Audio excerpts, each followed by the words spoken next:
Okay. Hello, world. My name is Elijah Pinto. I'm also known as the admin. I am the interviewer and representative of the artist known as Malachi Yahtues. This dynamic and eccentric artist is probably our millennium's artistic genius from all types of arts. Considered the undiscovered Renaissance man of the art world.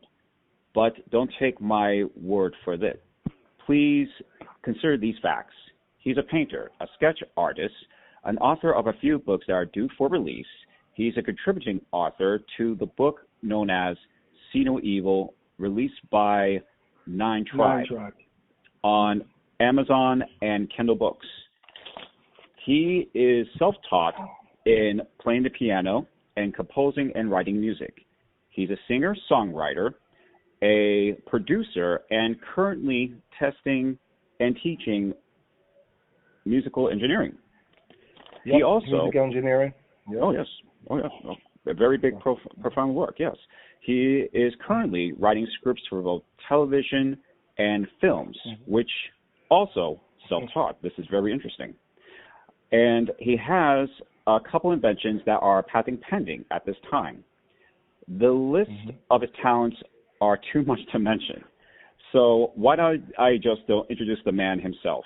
Malachi, how are you doing, sir? Hey, world. How you doing, Mr. Admin? How you doing today? Oh, really good, really good.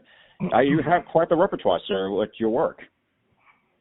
Thank you. I appreciate it. I try. Hey, let me ask you, you can hear me well? Oh, no, I can hear you very well, sir. Okay, yes. All right. Yeah, all right. I kind of do. Well, yeah. Well, honestly, with all this, the stuff you're able to do, sir, I have actually a few questions from some fans of yours that I've really enjoyed your music work. Okay, I'm ready to go. All right, so let's begin. Okay, well, here we go. So this is from one of your fans. Pretty much we'll start with the basic. So they would like to know where you're from or where were you born? I'm from Boston, Massachusetts. I was born in Boston City Hospital. And all right. From Boston, Dorchester particularly. All right, home of the Celtics. Okay, that's cool. Yeah, home of the Celtics, title down. Sports fan, Pats fan, man. This is awesome, man. Really. All right. Oh, yeah, well, yeah. All right. And so what is your ethnicity or race, if you don't mind me asking? Oh, I'm Cape Verdean, Portuguese, and Indian from India. My family's my family's all third world. They came over here on the boat. I'm first generation. Okay, Creole. Yes, Creole. All right. Okay. All right. This is awesome. All right. Okay, so let's continue on here. And are you currently married or single, or do you have any children? No, I'm not married. I am single, and no, I do not have any children. Not yet. Okay. Not yet. Well, your boy's waiting to get out to have some children. All right. I assure you, there's a lovely lady out there waiting to make you her hubby. Yeah, I hope so. All right. Well, okay.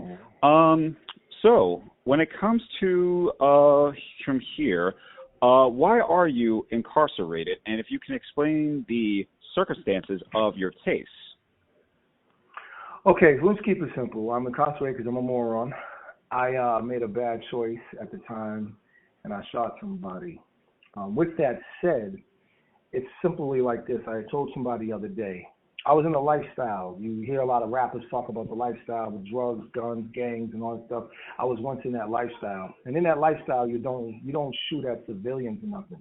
The person I happened to shoot was a female, but she was in the lifestyle too, to sell drugs and all that. And actually, my case is based over that. When you go online, one of the things she tried to tell the court was that I shot her over a tattoo, which actually makes no sense at all. I'm driving a 525i BMW or just about to buy an S550, and I shoot somebody with a $40 tattoo.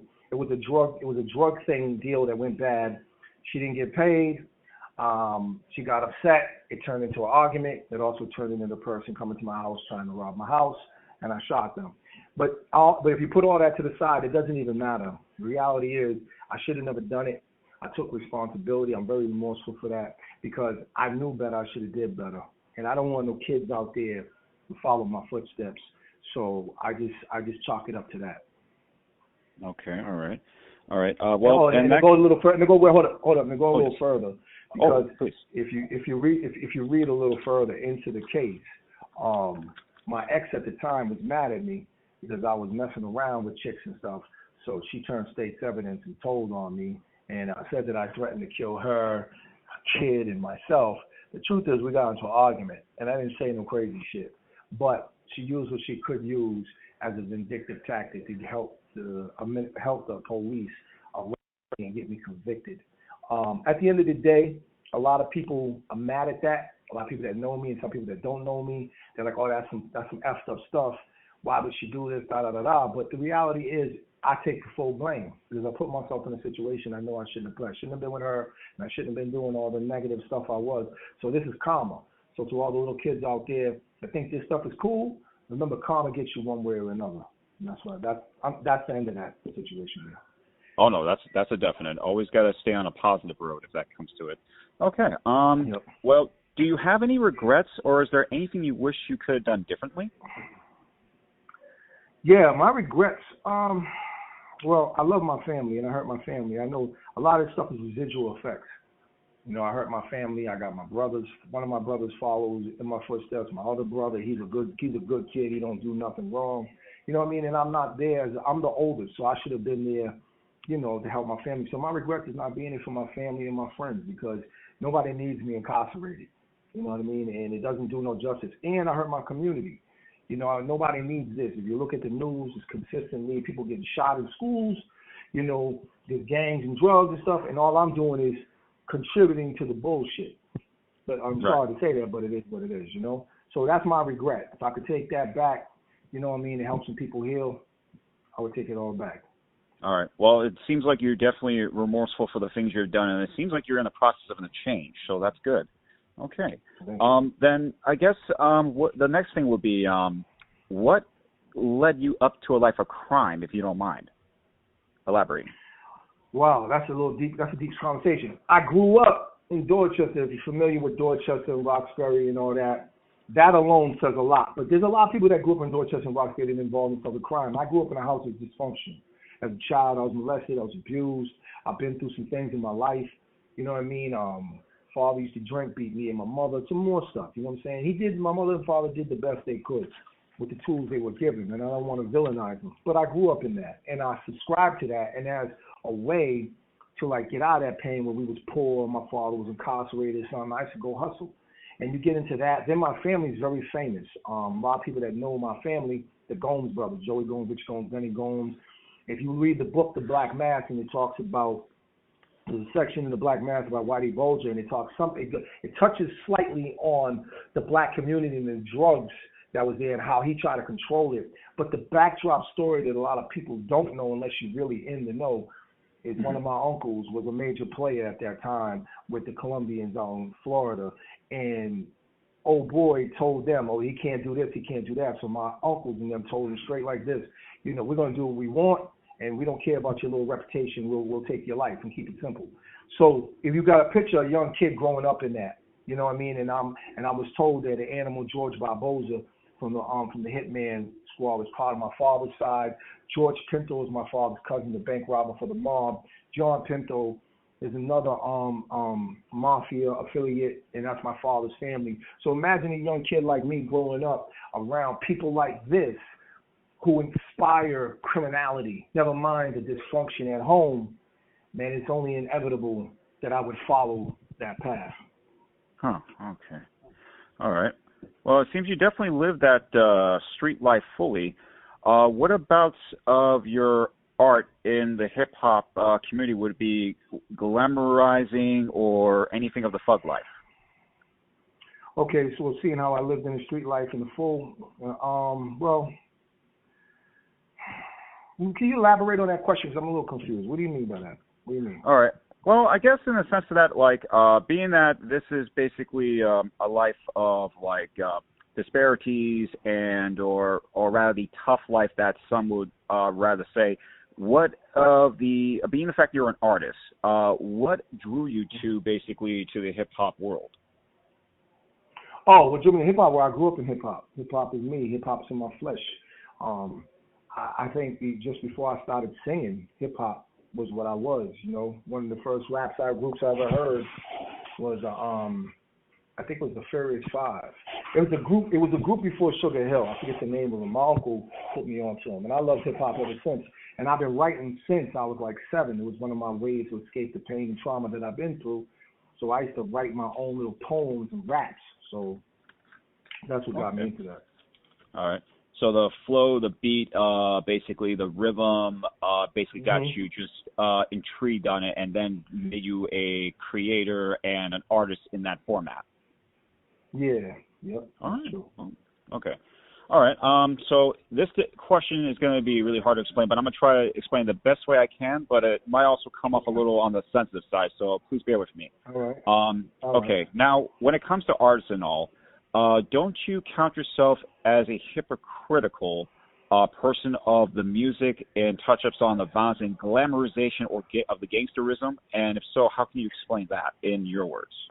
Okay, I know where you're going with that one.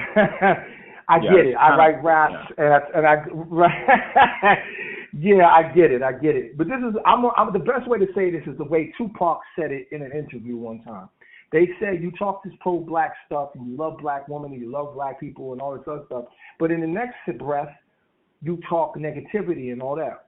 Well, he said this. He said, how do I go get a people that are defeated? I can't go in there talking this goody. They're not going to listen to me. So I have to go, pretend that I'm them, dress up like them, speak their language, and then show them a way out of that. If you listen to my song, Painful Truth, I talked about all the things I said in that song were 1,000% true. From family members being on dope, heroin, parents being in prison, all that stuff. But when I talk about it, even though it's not really glamorized so much in that song, I perpetuate it by talking about it, but I'm showing people where we're from. Now, you don't need me to do that. There's many dudes that are doing that. The difference is I'm trying to do it in a way that Tupac did it, where he gave you a good and a bad. Most rappers today now be speaking that rap gangster stuff, shoot, gang, bang. They're all heroes. If you really sit back and listen to all these dudes, and I mean no disrespect, I love Al, Uncle Murder. I love all these cats. These are one of my favorite. Casanova, you know what I'm saying? Be safe up in there. He's locked up too. But they glamorize it. When an artist touches the truth, like when Casanova had that Locked Up, I Got a Jail Call song, that shit hit me because we're doing this interview, you know I'm incarcerated right now, and he had that jail song, and if people listen to that, you can hear the tears. It's almost like he was crying through the rap, and you could tell the pain that he's been through. Now, any man, woman, or child that's ever been incarcerated knows how it feels to get on that phone when nobody picks that damn phone up, when you need to hear a voice the most.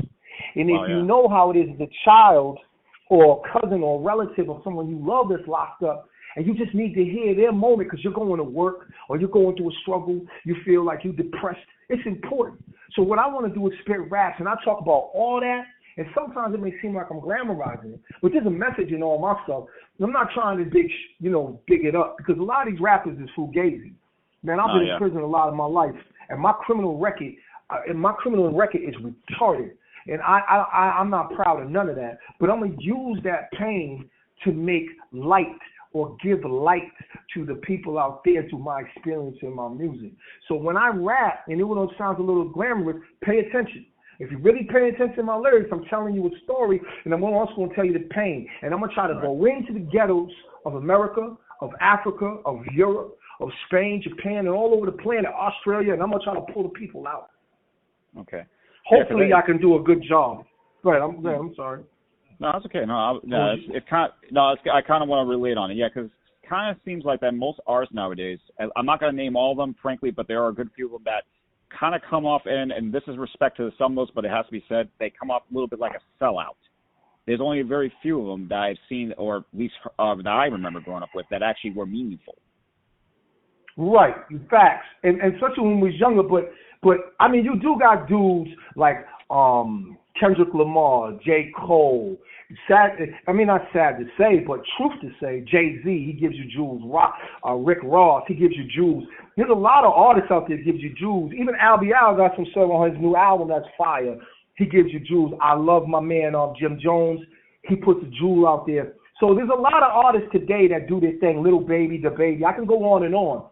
But but they're surrounded by a bunch of rappers that are just coming out because they want to get to a bag, and they're not saying nothing, and they talking their bullshit and kill, shoot, and they're perpetual, like you said, sellouts. Because they're only killing their own people. They're only talking about murdering their own people. When they talk about in their raps about flossing jewelry, think about this, and I said this to my homie one day. I said, so I remember when I had a 740 IL, I bought this big-ass Beamer. I dipped out the interior. I had crushed leather velvet. All this is a true story. So here I am whipping, you know what I'm saying? I'm doing my thing, and I'm only flossing around people in the hood that ain't got it. So I feel like a big shot that I made it around people that ain't got it. But if I were to take that same little cheap-ass car and go to Beverly Hills, they're going to laugh at me like, oh, that's all you got? I got a Bugatti. It's $1 million. Gotcha. You get what I'm saying?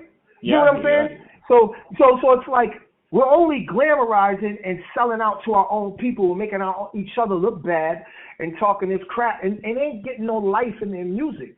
Everything they do is a perpetuation, like a sellout. You're right. But I hope to change when I come through with my music. I respect that, and that's very beautiful for that. So let's switch up the topic a little bit. So all right. So let's get on a more positive note. When are you due to release from where you are? All right, that's a catch-22.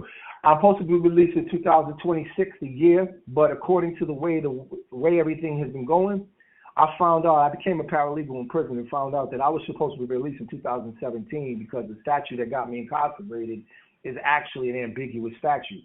Then, for those who don't know, the drug law with Annie Dukin has changed the game for a lot of people in Massachusetts, where there was this drug lab chick. Her name is Annie Dukin. If people will research that and look that up, she messed with a lot of people's drugs, and she perpetuated drugs where there were no drugs, or she made it more drugs. Say if there was a 20 of crack, she said. You have 1 minute left. She said, oh, now people know I'm really in jail. Hey, yo, I'm going to call you back, and we can continue, okay, bro, and I'll finish that. Excellent. All right, then this will be part one of hopefully a second part. But we'll hear from you in a moment. All right. Thank you. The caller has hung up.